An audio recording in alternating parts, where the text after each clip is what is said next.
North of Zagreb, in the region of the town of Varaždin, there is a little town of Varaždinske Toplice. It lies in a picturesque and sheltered landscape with a mild and healthy climate.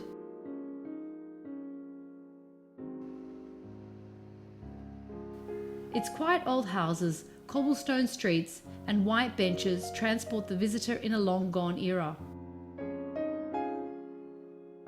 Here, one still feels the atmosphere of the Austrian Empire. But what really decided on the fortunes of the sleepy town is this water.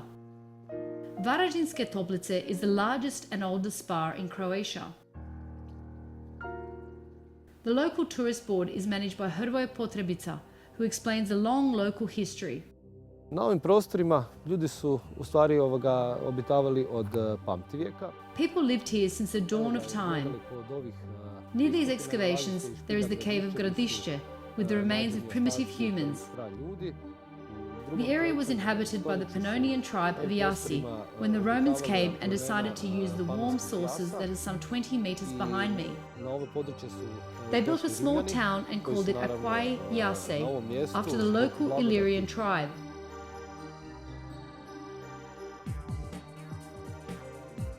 Here we can see the Capitol with the Forum, a central part of the Roman town.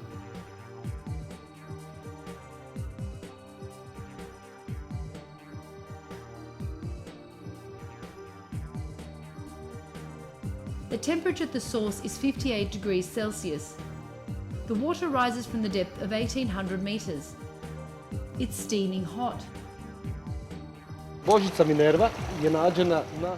The goddess Minerva was found at the edge of the steps leading to the temple. Dating from the rule of Emperor Constantine in the 2nd century, the spa was used for 4 centuries. In the Middle Ages, it became church property. Znači, nalazimo se kod kapelice. This is the chapel of the Holy Ghost. Ovdje je nekad bilo It used to have the noblemen's cemetery.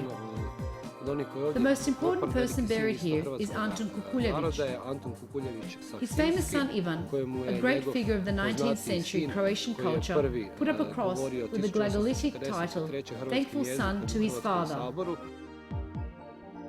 The modern history of the spa began 190 years ago with the introduction of permanent medical supervision and the construction of the first hotels.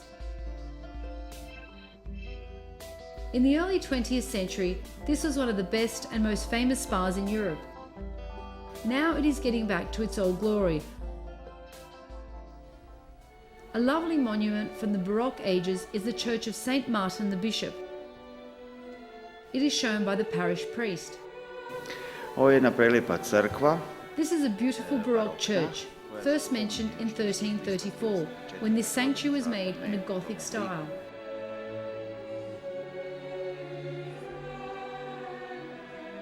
A 123 years ago, the church received 2 wonderful altars from the Zagreb Cathedral, which were removed from the cathedral after the Zagreb earthquake. They are the altars of St. Catherine and St. Barbara from the 18th century. They were made by the famous Italian master Francesco Roba. I još nešto što je veoma značajno. Another attraction of this church is the 246-year-old organ that still works, made by the famous builder Romer from Graz. Under the church tower, the town goes to sleep, tired of its long history. The only sound that remains is the sprinkling of water, marking its past and its future.